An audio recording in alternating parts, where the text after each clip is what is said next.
Selamat bergabung kembali dengan Tinta Pena di Anong-Anong TV.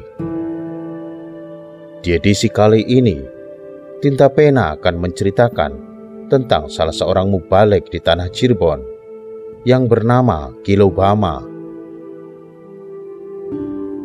Nama Kilobama mungkin masih asing bagi kebanyakan orang.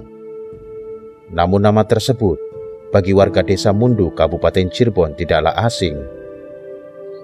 Mereka menganggap Kilobama adalah salah seorang ulama yang berjasa besar mengislamkan nenek moyangnya, bahkan ketika Kesultanan Cirebon belum berdiri.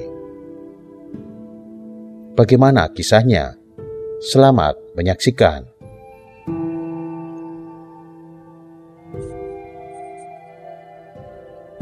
Kilobama, menurut legenda masyarakat setempat, nama aslinya adalah Syekh Abdurrahman Al-Qadri. Dipercaya sebagai murid langsung dari Syekh Abdul Qadir Al-Jilani. Kilobama datang ke Pulau Jawa pada abad ke-12 dalam rangka mendakwahkan Islam di Pulau Jawa sebelum akhirnya wafat dan dimakamkan di Desa Mundu, Kecamatan Mundu, Kabupaten Cirebon.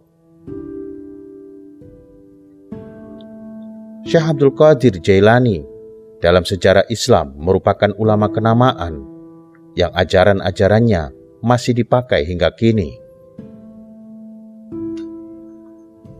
Menurut beberapa catatan, Syekh Abdul Qadir Jilani adalah orang Persia.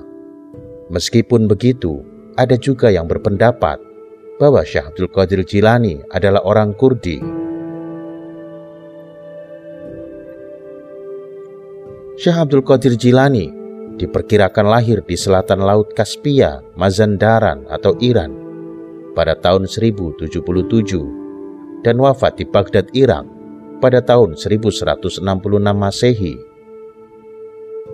Selama hidupnya, Syekh Abdul Qadir Jailani banyak menghabiskan waktu di Baghdad menjadi seorang ulama dan pengajar. Memahami biografi singkat mengenai Syekh Abdul Qadir, dapatlah dimengerti bahwa jika betul Kilobama sebagaimana yang dipercayai masyarakat Mundu sebagai murid langsung Syekh Abdul Qadir, maka dipastikan ulama tersebut hidup pada abad ke-12. Tidak ada kejelasan kisah mengenai asal-usul Kilobama. Tidak dijelaskan pula apakah ulama tersebut berdarah Persia, Kurdi, Arab atau berdarah pribumi. Legenda masyarakat setempat hanya mengungkapkan Kilobama sebagai murid langsung Syekh Abdul Qadir Jilani.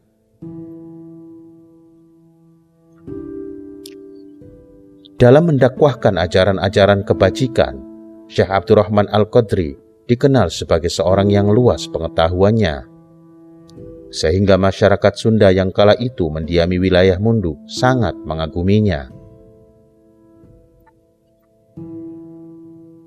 Sebab segala permasalahan tentang ketuhanan, kehidupan sosial dan lain sebagainya akan dapat dijawab oleh Syekh Abdurrahman Al-Qadri. Tanpa menunggu lama, kepopuleran Syekh Abdurrahman Al-Qadri sebagai seorang bijak yang mampu memberikan solusi pada orang-orang di sekitar tempat dakwanya membuatnya menjadi terkenal seketika. Banyak orang-orang yang masuk Islam karena kedalaman ilmunya. Lambat laun, karena dianggap sebagai seorang kiai atau orang yang tua yang sangat dalam ilmu agamanya, orang-orang Mundu memanggil dan mengenalnya dengan julukan Kilobama.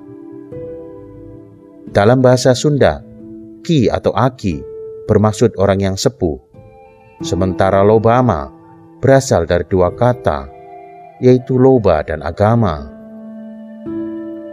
Loba berarti banyak, dan kata ma merupakan kependekan dari kata agama, sehingga maksud dari julukan Kilobama adalah orang tua yang dalam ilmu agamanya. Makam Kilobama dapat ditemui di Desa Mundu, Kecamatan Mundu, Kabupaten Cirebon. Kondisi makam bernuansa tempo dulu dengan bangunan bata merah klasik arsitektur Jawa abad 12-15. Di depan makam, terdapat sebuah pendopo dengan halaman pintu masuk yang cukup unik. Selain itu, di belakang makamnya terdapat sebuah bangunan yang menyerupai candi yang juga terbuat dari batu bata merah.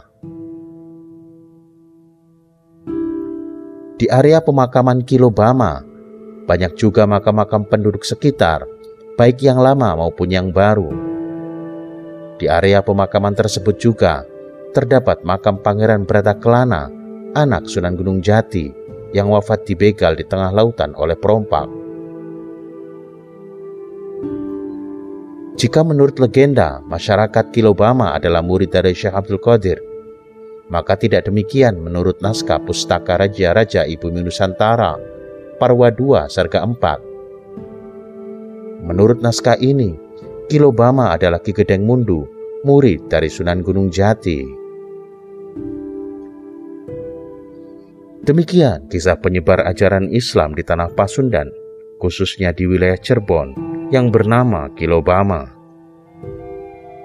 Sampai jumpa di edisi selanjutnya. Wallahu a'lam bishawab. Salam Meduluran.